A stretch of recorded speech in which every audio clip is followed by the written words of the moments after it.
Hi everyone and welcome to Worhammer Podcast. We're your hosts Jack and Dan. Today we're going to be talking about the fun of Warhammer 40k. Yeah, can you find the fun in 40k still? Has it gone? What needs to change to, if anything, to make it better? Is it the game that's dead or just me on the inside? Yeah. Find out on today's episode. Yeah. But yeah, so it's an odd one, isn't it? Because like we've talked to a few people out there about this and whatnot, but kind of like, is it fun to play, Dan? I mean, the some of the discussions we've been having, and we'll get onto in a second who we've been having them with, but there has been some talk among some people, some of our kind of friend base and wider base, that it's too focused on competitive style games, and you know it's not enough. There's not enough flavour for the casual player. Yeah. And our question was: are we expecting too much from GW in that respect? Are we looking in the right places for casual games? Yeah. Do they still offer those kind of pick up and casual opportunities to play 40k? Yeah. And we had a few chats online in person on some live streams, didn't we? Yeah, Modelling for Advantage, wasn't it? Yeah, there's a Modelling for Advantage live stream, and we'll put a link in there. But that's check that out. Yeah, it's a really interesting channel, and that was one of the points that they raised. It was about is 40k too focused on competitive? Because they're definitely more in the casual, because they cover loads of game systems. They do. So they're more in the casual player area. They have like a better grasp of kind of all they have a better grasp of the changes that happens, because obviously we're just in your 40k. Yeah. So maybe we're blind to it. Yeah, we are quite blinkered, and I focus. think because you haven't got anything to compare it to. Yeah. Because we play 40k and affiliated games, or D&D, which isn't really a comparison, is it? No, it's completely different. But other YouTubers that have been, Nick Beer on the IDIC Beer channel, he did a good video about this the other week, which was one of the inspirations for this. Yeah, we'll put the link in the description for it. Shed Gaming, Rory at Shed Gaming made another short video on the same topic recently. Yep. And we personally had discussions with another channel, a Great Orc channel, 6 Plus Stevo. So there's obviously a groundswell. It felt to us like there was a lot of voices speaking at the same time about this issue. It was, because it's weird, because like, I mean, we always consider ourselves like casual competitive, but we were getting referred to as competitive players, and I was a bit like, ooh, I don't know if I want to take the title, because like people might hear competitive and think, ooh, that's negative, like those guys are serious, they have to get they have to fix it, but I feel we're not there. No, we have 1 foot or half a foot in the competitive camp, because we do go to the odd tournament and we play at a reasonable standard, as we'll come on to with our friends. But when we're not full on competitive, full on, count our ITC points players. So it was just a quick aside. It was quite funny when Nick made a video review of the Nick Beer of the tournament that he invited us to, his Dominion War, and he was talking about our lists. And he was like, he's talking about mine, and he's like, and he's going, and he brought this unit, which was really horrible, and then this unit, which was quite horrible, and then he also brought this horrible unit. And I was like, actually, because I'd thought I'd brought kind of a mid, it's an okay list, but nothing, not as sweaty as I could have been. But to a casual player, it still came across as quite sweaty.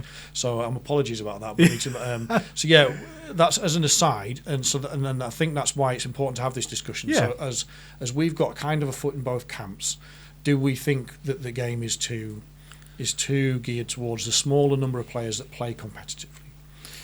I just don't know. I'm mixed, if I'm honest. As a general overview, I think I'm just mixed. Like, I don't think it is, but I do see the areas that people highlight. That's brilliant. That's exactly what I would have said. Is I think I can see from their perspective. But let's start with their perspective. What are the disadvantages of 40k being too focused on competitive play, if it is? So, if the disadvantages for me, it's like the funness. I think that's probably maybe where people draw the line with competitive play.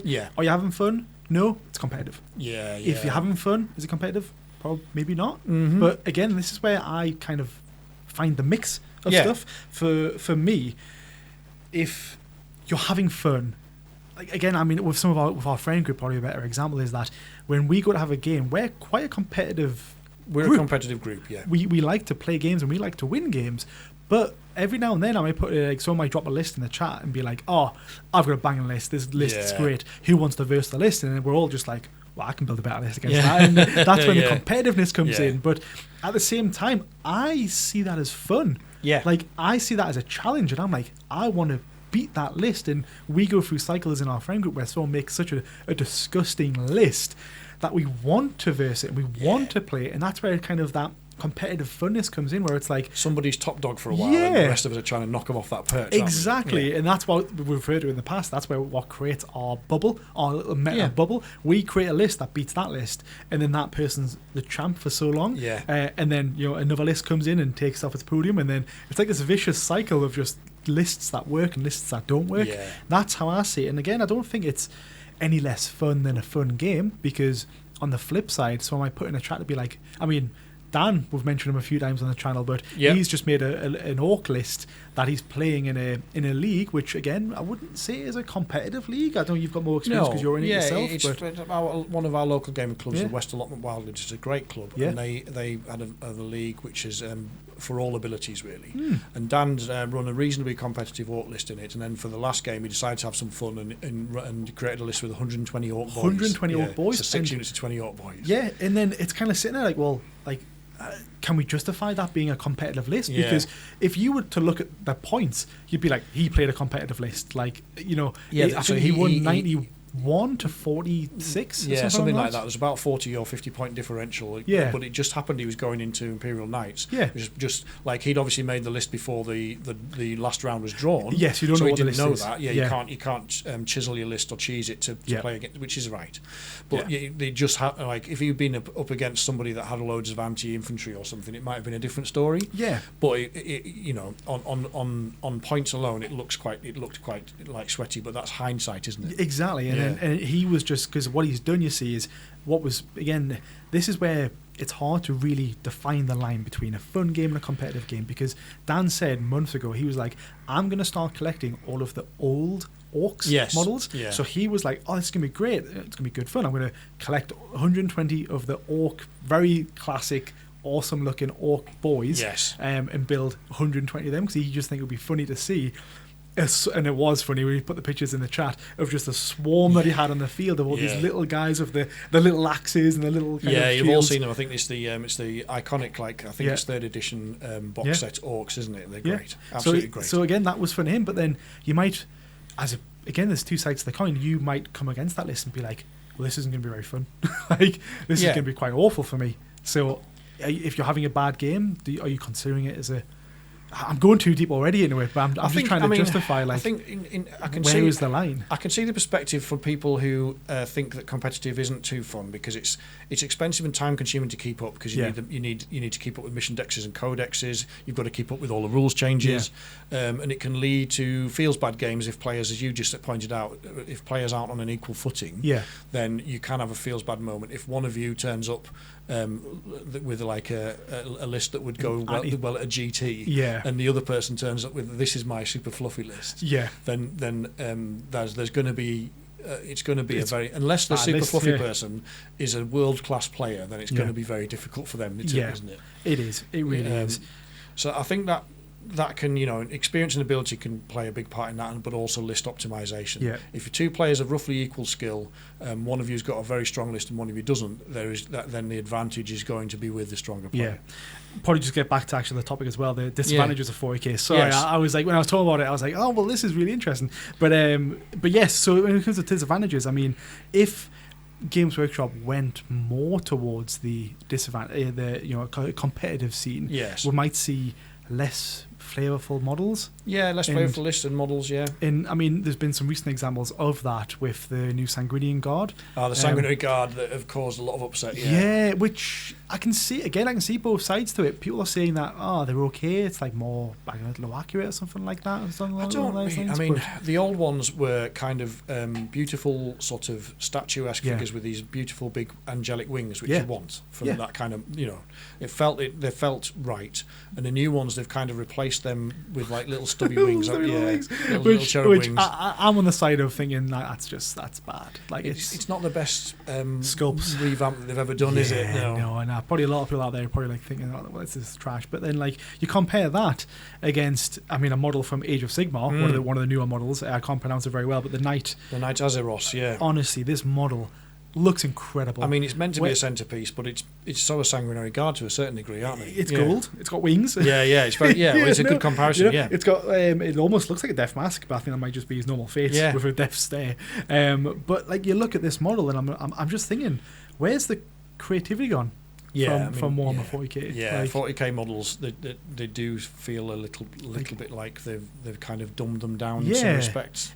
And again, is that, I don't know if it's worth mentioning or if I'm just finding something that isn't there, but is that because people think we're moving towards more competitive play? Yeah, it feels more like because they're easier to hide because they've got smaller wings. The new Sanguinary Guard, they're probably easier to paint if you're trying to get models on the table. All that kind of thing is more geared towards competitive rather than flavour, isn't it? Yeah. Maybe there's an argument there. Maybe I'm making it up, but that's kind of what I'm thinking. I think it does feel that way, like, because Age of Sigmar is, I mean, there are competitive Sigmar players, but the game is much more relaxed. Has the vibe from that player base is entirely different. Yes, it's much more at the casual end. It is. For the right reasons probably. Yeah. But that means they also then get to enjoy more of these beautiful models. Such good looking models, man. Such good looking models. But you made a good point about ability, something you've touched on in previous podcasts, but abilities and detachments as well, because there's a lot of duplication in now the 40k is more competitive. Exactly. I think again people were.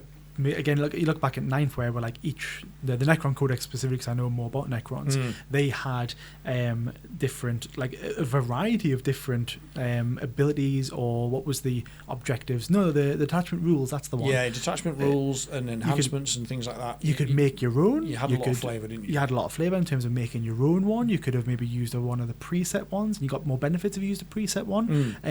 But then coming 10th, they ripped that out, and they were like, here are 6 of them that you can use, and you're stuck with 6. Yeah. And then some other factions didn't get 6, someone got 5. Yeah. Someone got 9 with the Space Marines or whatever. They got quite a high value. 7 or something. Yeah. I said 9 because just throw it out. But you know what I mean? Like, it's like, well, where is the flavour going? Is it going into the competitive scene? And that's why we're seeing a reduced flavour We are seeing a reduction in flavour because there are abilities that are shared across as well. So for example, we call it Blood Surge because that's the name that World Eaters have for it. But if you shoot a unit and it can then surge forward a certain amount of inches, either a set number or a random. Yeah. But that ability is now across several different. It's not just World Eaters. There are units or strats that you can put on units in a variety of factions, and it kind of feels okay. Like it's probably lore appropriate for that faction to do that. Yes. Or gameplay appropriate, but it's not unique anymore. Exactly. I mean, again, another example could be the Grey Knights. They have the ability where you can obviously remove models at the end of the turn and then bring them back in your reinforcement stage. That is similar to, it's a blatant copy of the new Necron Codex. We got a new detachment called the Hypercrypt Legion, where you could remove 3 models at the end of the turn and then bring them back on. Yeah. And it's like, well, look, it's new to Necrons, but if you're got a good grasp of the knowledge of the entire army base, then it's just a blatant copy. That feels like simplifying to help competitive players, so that their mental load is less, because they know, right, so you do that Hypercrypt thing, it's the same as Grey Knights, I get it. And I can understand that from the top tier competitive, but that's, as we've talked about many, many times, that represents a tiny fraction of the overall player base. Yeah, and then but at the same time, that also welcomes newer people to a competitive scene, because they're making it easier for them to get up to from a new player picking the game up. That probably does help in that respect. That's a good point. The thing that really annoyed me, though, it's probably again slightly off topic, but like when I'm telling people what my army does, and I'm like, Hypercrypt Legion, it's a Necron thing, allows me to remove stuff, and then they go, so just like Grey Knights. I'm like, stab you in the heart. Like, this is a Necron thing, and it's like, well, technically it is in Grey Knights as well, and it's like that's when my mind then said, well, I now don't have I'm not distinctive enough. Yes. I am bog standard Warhammer 40k. I'm not Necron's Warhammer 40k. Yes, it's not unique anymore. Yeah, it's a very good point. And I think some of that loss of faction flavour means some of the storytelling and immersion is maybe not there in the same level as it was. So I can understand. I think those are all points that some of those that a casual player would argue why 40k has too much of a competitive focus. Yeah. Absolutely. Good. I think for you, that was a really good point as well. It kind of encourages the meta chasing as well. Yeah, that's a very good. Yeah, I think it does to a certain degree encourage meta chasing, because you're always looking for that hotness, new hotness. The ease of picking up a new army because of how the rules have been, again, probably dulled down slightly to be able to jump ship real fast. It kind of allows that meta chasing for me. At the start of the edition, when we went to the our first Northeast Open GT, there was a guy there with fully 3D printed gene stealer cults that just been sprayed the three basic colours to pass to be tournament legal. Tournament ready, yeah. And that was because that player felt comfortable enough in jumping on that faction. Yeah. And admittedly, that's actually quite a complex faction. I was going to say, for most people, it would see as hard. But yeah, if you were picking up a new, as you said, if you were picking up a new faction and you've got the access to that 3D printer, you can churn or unit changes in a balanced data slate. Yeah. You can just quickly jump on that. Yeah. And the competitive play encourages that more than casual. Exactly. Again, being a newer person, being not on that, again, having our foot in the door in terms of a competitive game, I wouldn't feel comfortable doing that. But again, that's where I mentioned the top end competitive players who can jump ship.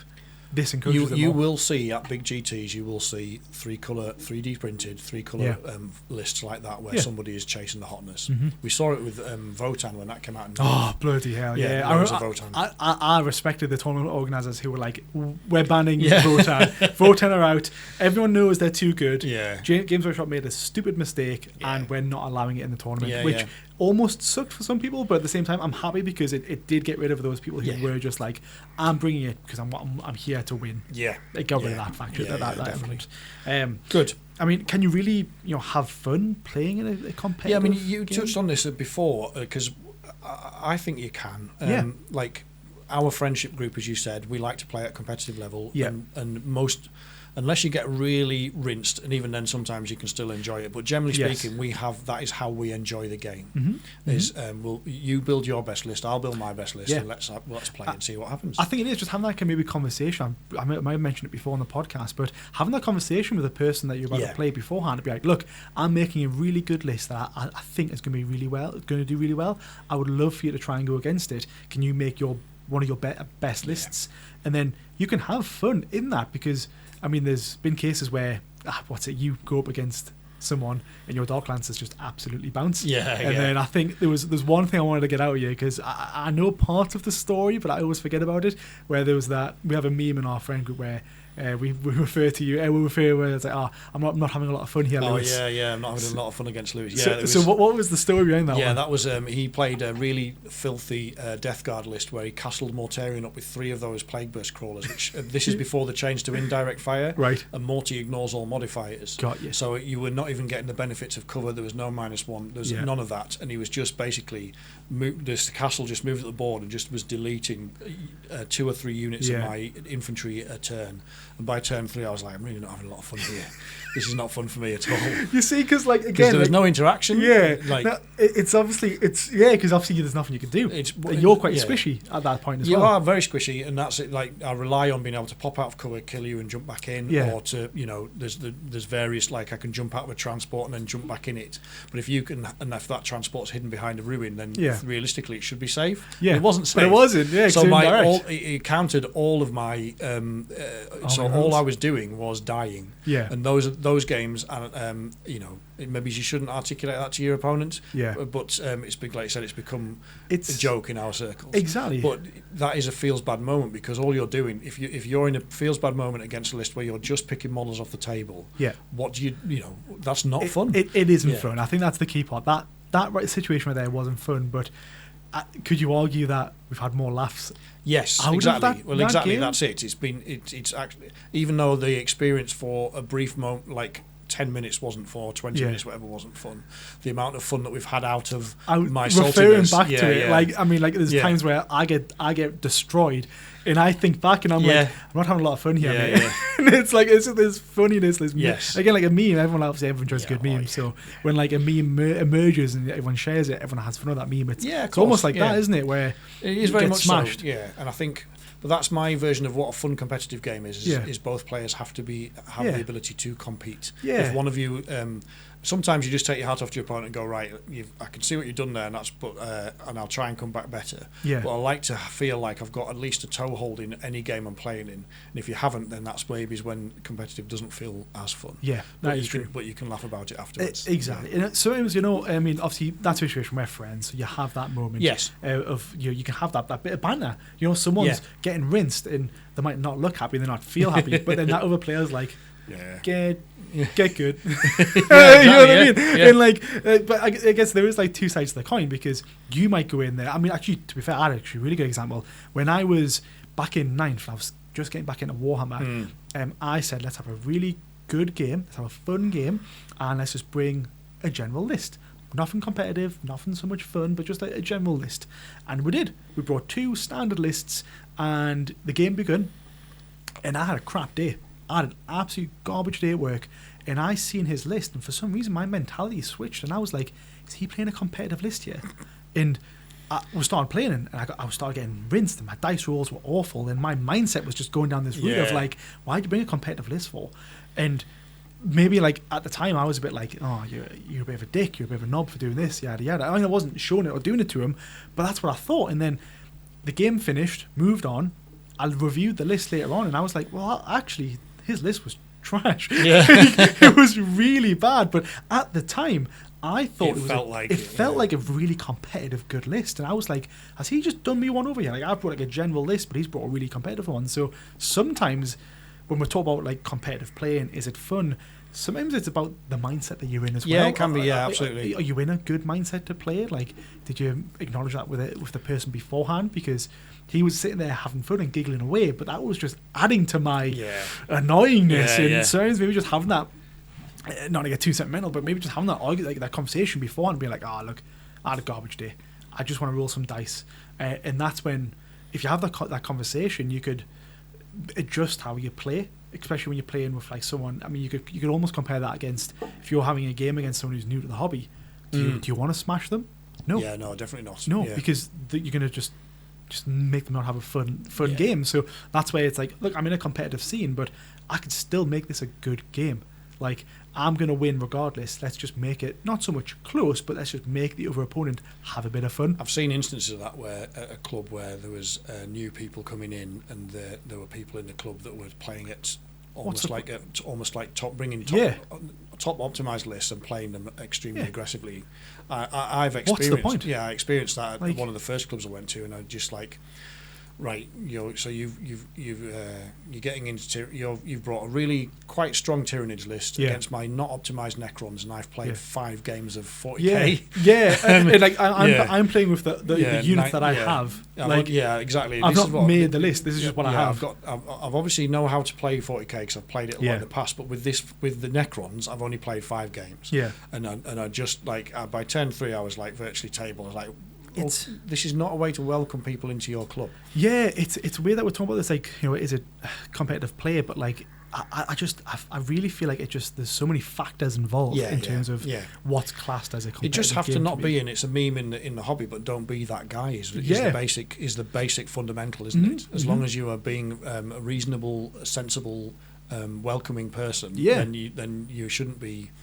A competitive game can be a fun game. Yeah, absolutely. That is probably the biggest takeaway. It needs to be both sides. Yeah. I like what you said in terms of like, this is a format that we don't play very often, but you can mix it up a little bit, like the Highlander format where you're only allowed to bring one of each unit. Yeah, you can do things like that, so it can still bring a competitive list, but that really then challenges you because you can't spam I can't spam Dark Lances and Drukhari, or you can't spam Catan in. Exactly. Like, again, there was like, I mean, there's loads of different variations that you can do out there. But like, as soon as our friend Dan said he's going to bring 120 boys, I immediately was like, I could bring 80 warriors, and I was like, okay, like, do we want to try and like bring as many points as not points, but bring as many units as we can, like get as many models on the table as you possibly. That would be hilarious. Well, exactly. And then is that class as a fun game or a competitive game, because we're still playing to win, but we're playing to win with the list that we've made. So there's like that almost grey line, or there's almost no line at all. But I know what you mean. Like, that's it. Like, you can make it fun like that and challenging, and that kind of that those are kind of, I guess, what I would call level the playing field moments. Like, you know, if you're saying you can only take one of each, or you have to saying, right, you have to take 5 battle line units or something like that. Yeah. Those are great ways to mix it up. Yeah, I mean, you could also, I mean, I've written it down slightly here, but a slightly different variation is that you could bring as less models as you can, and then you could be like, don't tell each other what's the model count. Mm-hmm. Just bring as less models as you can. Yeah. Whoever has the least models gets like a certain benefit. Right. Because obviously if you bring less models in 40k, you need to do secondaries. Yes. And if you can't do secondaries because you haven't got the model count, maybe you could be like, I'll tell you what, you get like a bonus to like, I don't know, movement, or you get a bonus to like, you can do actions. So you can change the game to whatever you want to make it really more fun, but you can still make it competitive to be like, I want to win, but you have to bring 1,000 points. So you got to bring like 1,000 units. Yeah, and it's like, oh Jesus, how am I going to do this? Bring 100 models or something like that. Yeah. That'd be quite funny. Something daft. Yeah. But yeah, you make the game what you want. You have fun with it. Is it competitive?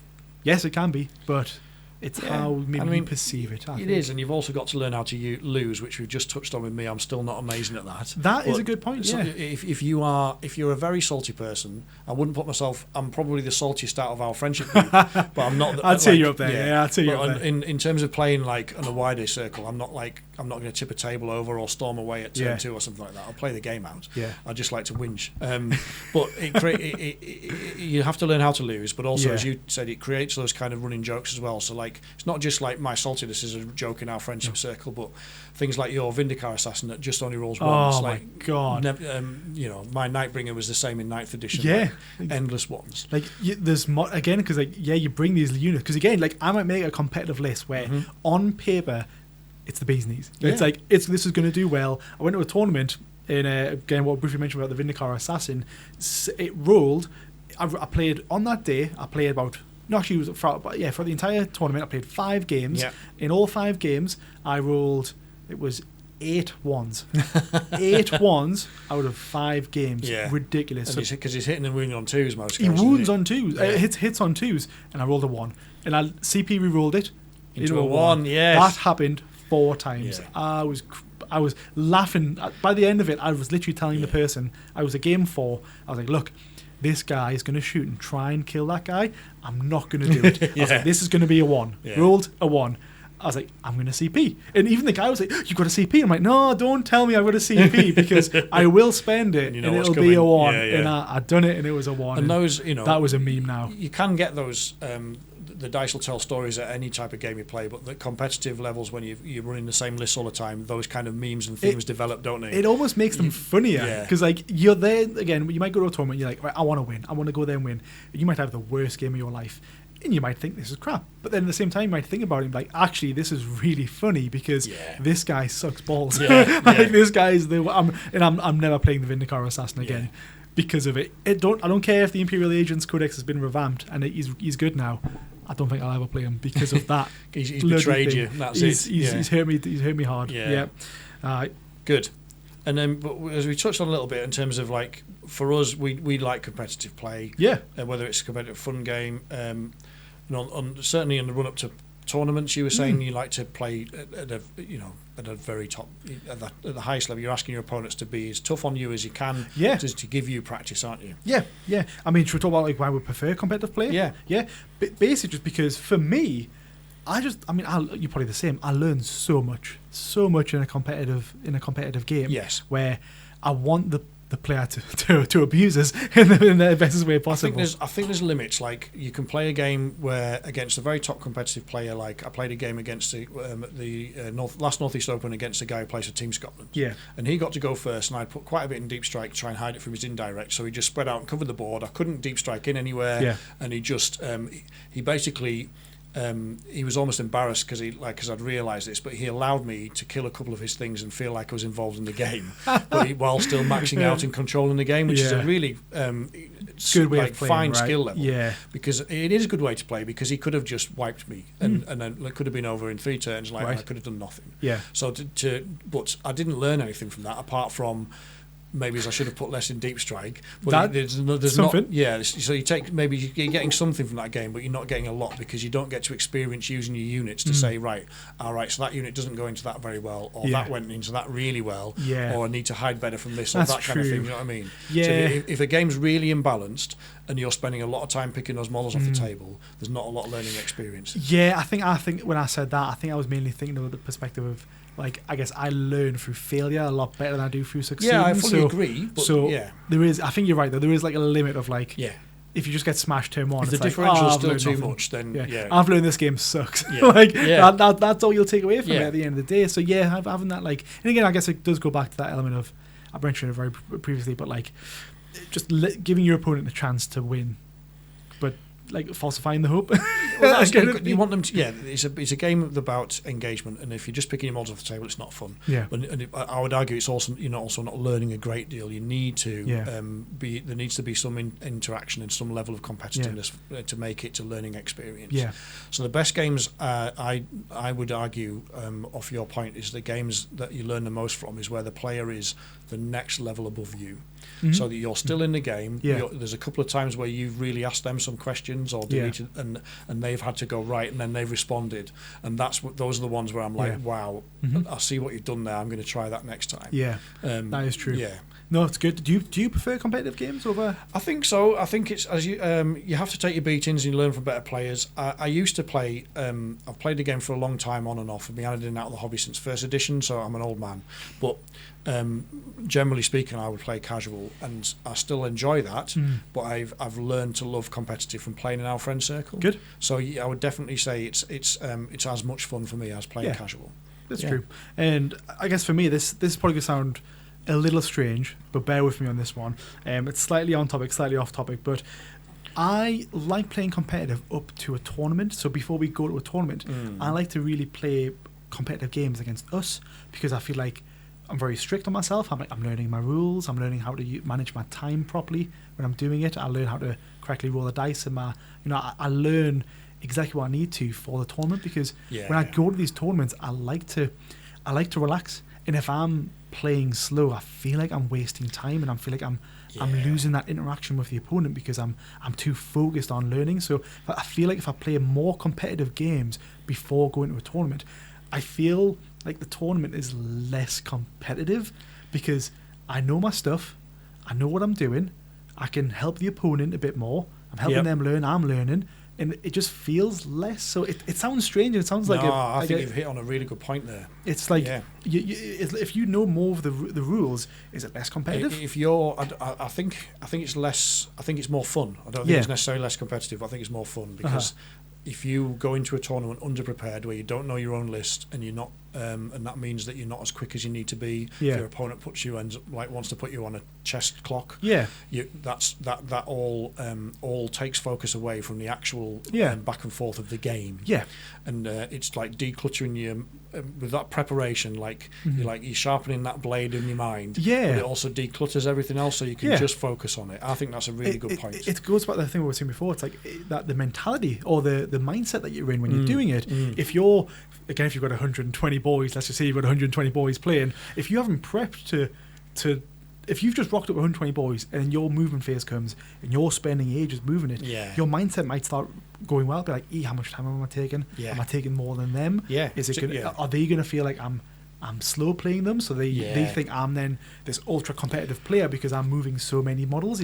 You've got to really find the balance. And again, if you do your prep before a tournament, the tournament will probably be less stressful than your prep games. Yes, I fully agree. Fully agree.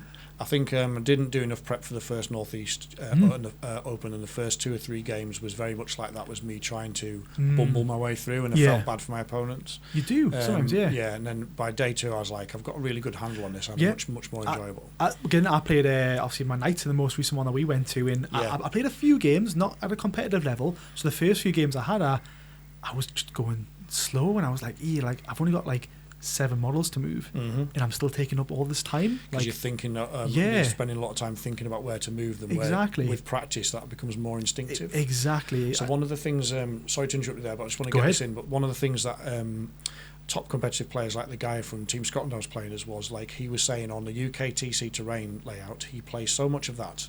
It was one of the other ITC or UKTC. Sure. Let's say it's UKTC. He plays so much of that he knows, and he knows his army so well that he knows exactly where the firing lanes are from his opponent and from him. There you go. Because he knows exactly how he can stage from each terrain, from each line of sight block into the next. Yeah. Because he's so well versed in it. So he's going, right, well, this town model here is going to sit here, and then I know next turn it's going to go there, and even though it's going to be behind line of sight blocking, if he moves there, I can shoot him from there. Yeah. And all of that stuff, it just comes naturally to him. Yeah. Whereas I'm spending 5 minutes working that out. You know what I mean? It's just whilst you were describing that, because that makes perfect sense. I was also thinking, like, there must be a chart that we can make, right? So let's say I'm a competitive player and I have all that information. You're a competitive player and you have all that information.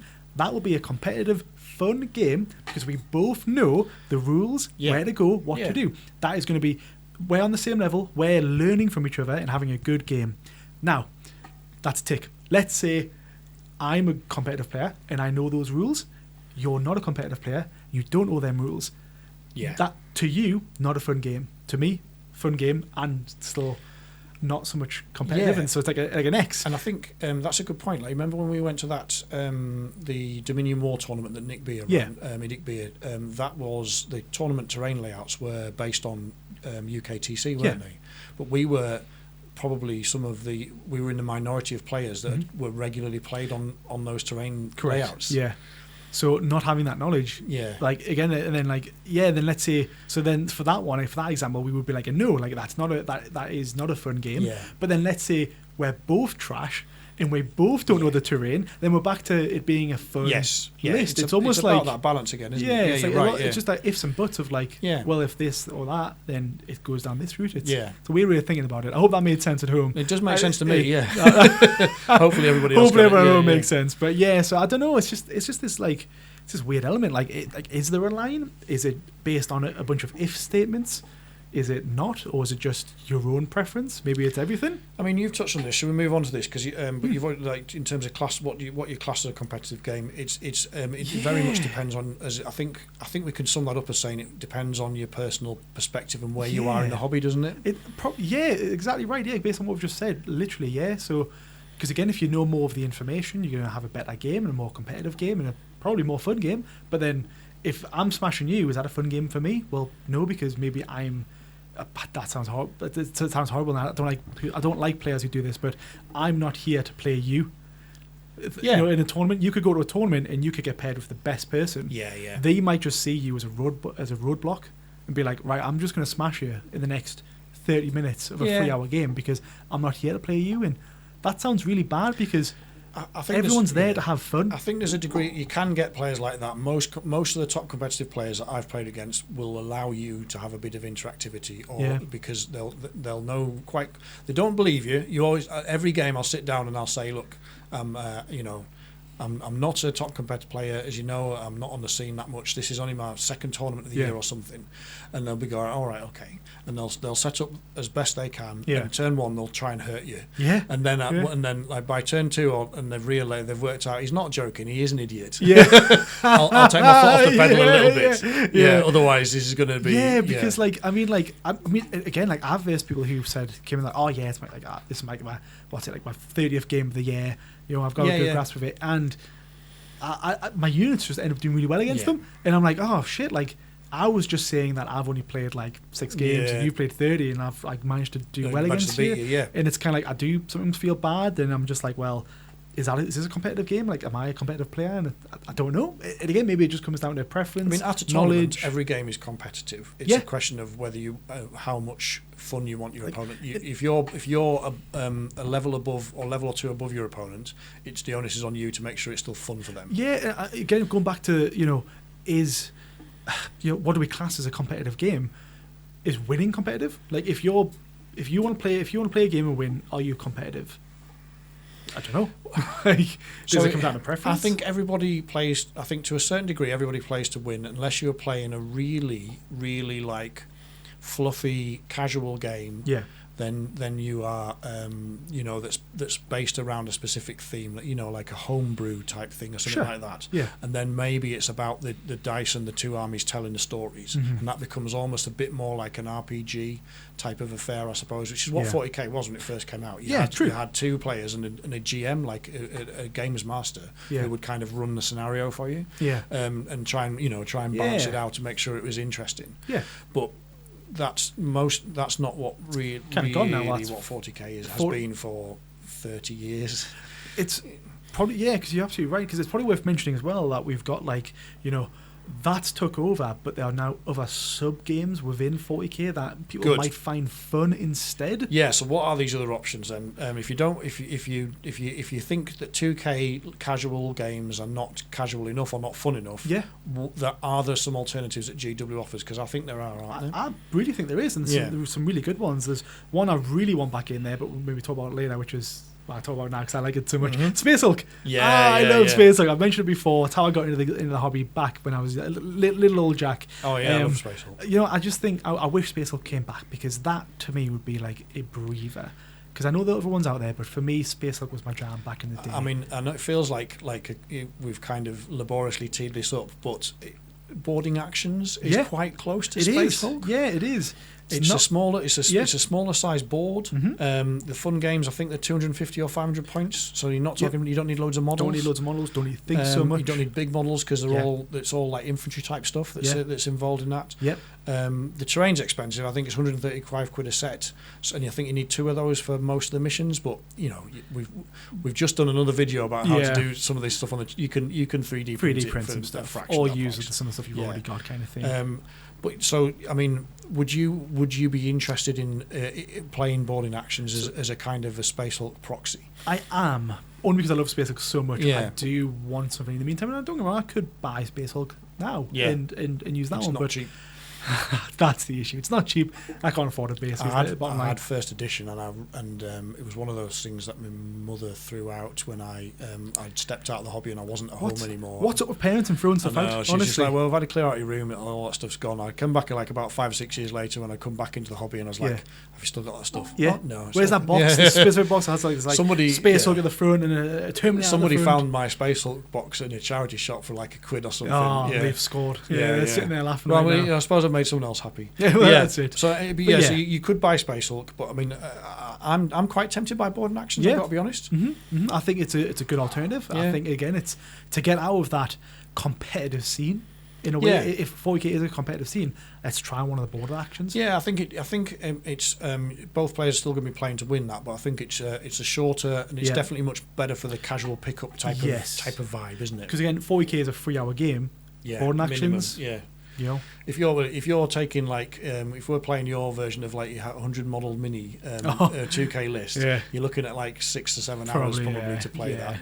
Unless we're very strict, maybe 4.5. Yeah. But it's a quicker game and it just looks fun. I've seen a few videos on it, and the new rule set that's just come out for it, everyone's been raving about it. It looks really good. Yeah, I think our friend Alex just bought it, and he's looking through the notes there now. So I messaged him before saying, "So when we're playing, I want to play." Well, that might scratch your Space Hulk itch, and if it doesn't, then you're going to just have to spend some money on Space. Use all the funds that we're getting. Exactly. All our riches from YouTube. All our riches that we're getting, all the pennies, I'll count them. But maybe a step down from 40k then is the combat patrol. Yes, that's a really good point. Yes, If 40k is too much for you, there is combat patrol. I think the issue that I've got, I don't know if it's the same for you, but the issue that I've got is really combat patrol is for the people who are just getting into the hobby. It's a dulled down version of the rules on the data slates, and I got them in my card pack, and I just threw them out because I was I don't need them, I don't use them, and I feel like it's still that element and all the factors are still there about having a fun / competitive game, and you still want to win. I think you've nailed it there. It's not, they don't put as much effort into balancing it, so I'm not sure how balanced it is. But it's much more aimed at newbies. If you're coming into the hobby, because then you spend your £100 or on a combat patrol. That it's an easy way to play.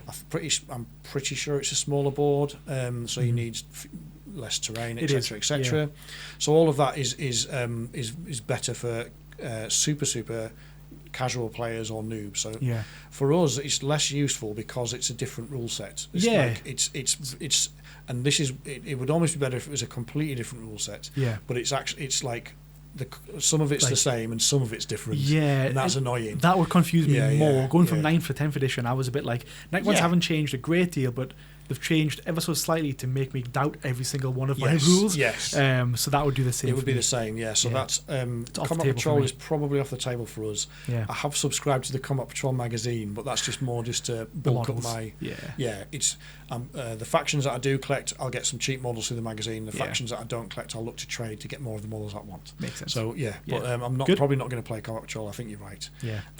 What the third and final one there are other games outside, like you talked about Space Hulk. Yeah. There's Kill Team, there's Necromunda, but these ones that we're looking at here are variants of 40k. Exactly. And the last one was Crusade. Yes, Crusade. It's not a bad involvement because, after game mentioned before, we play D&D, so we have that element of creativity and the creation kind of coming. You've got that. Yeah, it's more narrative driven, isn't it? It's just driven by the scenario. Exactly. And it's almost like you can build up this like singular unit or singular character to be like a general, to be like, this unit is like, they survived countless wars. Yeah. You kind of build this backstory for your unit. Yeah, you can build more backstory and build more of your own lore, and they can pick up like battle scars and damage, so that they get some debuffs. They can, if they do well, you can give them extra buffs. But then you probably sit at home and be like, well, why is this different from 40k? In my eyes, the way why it's different for is because you built a relationship with that unit. Yes. That might work better, or again, you mentioned before, they get some slightly upgrades to it. Then at the end of the day, if this unit if you've got 2 Necron units and one of them has been battle damage, whatever, and they've got enhancements, well, you'd put the other one up forward, and you'd want to keep this one alive for your next one, because you don't want to lose them and such. Yeah. So it changes how you would play the game. That's why it's different from 40k, because 40k is you just push them up, but with Crusade you want to keep them back and alive. And I think I played a Crusade at one of our local clubs in 9th edition. Yeah. And it started off really like that. Like, the scenarios are really interesting. They're different to the missions that you were playing in 40k. You've got different secondary objectives. Yeah. It was much more flavourful. But what we all quickly worked out was that there were some of the buffs that you could get which were a lot better than others, and it just becomes an arms race, because you're trying to. What happens by default is, if you've got, like in 9th edition, for me it was Scorpec Destroyers were great. So if your Scorpec Destroyers do well, they get to level up every game or two, and then that makes them even stronger, and then they do well, and it just became this like vicious cycle, and they ended up by the end of the Crusade being like very top strong. Dog. Yeah, like the rest of your army was just fluff. This is we had one player there, who was a very good player, who's and I think he ended up bringing 2 or 3 factions and playing all the way through the Crusade, but was so good he absolutely smashed everybody else. And so his armies just became stronger and stronger as he went, and he was already beating us at the beginning. Yeah. So it's hard to catch up. There's no catch up mechanic. No, it did have a kind of catch up mechanic, which didn't work very well. But the TLDR of that is, if you're going to do it with a bunch of friends, you have to solemnly swear to remain fluffy. Like, you can't start we're here for the story, not to win. You can't start over investing in your best units and making it just becomes too sweaty. So already, again, like, that's 3 different kind of things, but we always mentioned about that element of competitive, like boarding actions. There's an element of competitive in any game where you are playing against somebody is competitive. Yeah. So again, we've briefly mentioned that on pretty much all of them topics, but going back to the initial title, finding the fun in Warhammer.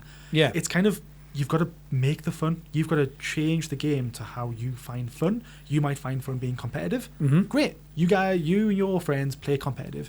You and your friends might be like, oh, I'll tell you what, let's change 40k and let's just bring this weird list. And let's make the weirdest list. That's fun. Find the fun in your own hammer. In your own hammer. In your own hammer. Yes. In your own home. I think there's. there is something that GW could do, which I've got in the final thought section here. Go ahead. You were happy to move on. Please, yeah. But there's some of the older heads have recognised this, and I think this is why there's been this growing groundswell from people that have been in the hobby for a while, that they feel something is missing, because. if you've been in the hobby for a while and you used to play casual 2K games, you can't do that now. We've reeled off a few options for other things, but it's still not 2K 40K. It's not 2,000 point games, which is what a lot of people like to play. Yeah. But they used to be, particularly in 8th edition, they had the Only War rules, which was a much more fluffier way of playing. Yeah. They had a Maelstrom of War deck, which was a bit like the mission decks we've got now, but was again just a bit more casual and fun. Sure. There's no reason why you couldn't bring back that simple Only War deck style of or approach to 2K 40K. So that would be, I think that would solve a lot of these issues. It would give people the chance to bring more fun and flavourful lists, because there's less focus on optimising your list to score points. Basically, you can, and it's just a more relaxed vibe. That's true. And it's like more game modes then, basically. Yeah, I think so. I think like an Only War game mode for 2K, it would scratch that itch or fill that gap for 2,000 point or 1,000 point games, which doesn't exist at the moment, and it's not difficult to do because they've done it before. Yeah, and it's worked. It's clearly worked. Obviously, if it's been remembered for that long. Yeah. If it's still cherished and people feel that it's missing, then just bring it back. Yeah. Again, it doesn't have to be in tournaments. No, it wouldn't be. Tournaments could still keep the same, but bringing the rules out officially, like this is how you play it. But for something like we're going to Warhammer World to an event, which we're going to talk about in another podcast. Yeah. But that something like that deck for that would be awesome. Be fun because I'm already having sleepless nights trying to work out what list to take because like we talked about before. I've not thought of a list yet. I don't want to be. This is meant to be a fun day out. Yeah. I don't want to take something that's representing some horrible. good people as well. Yeah. So we don't want to go there and be like, we're the best, we're the biggest Northeast people who from these here. Guys, don't invite them. Literally sweating. Yeah. So it's a good shout. Yeah. So something I think there is room for that. In the meantime, all of the points that you've raised is how you have to try and get around this. Is you just have to put competitive 40k to one side, or as it is, and say, right, we can either homebrew some rules, for sure, or we can just agree that we're both bringing casual lists, and have the conversation, and still play the mission deck, but we're playing a casual list. Just have that conversation before the game.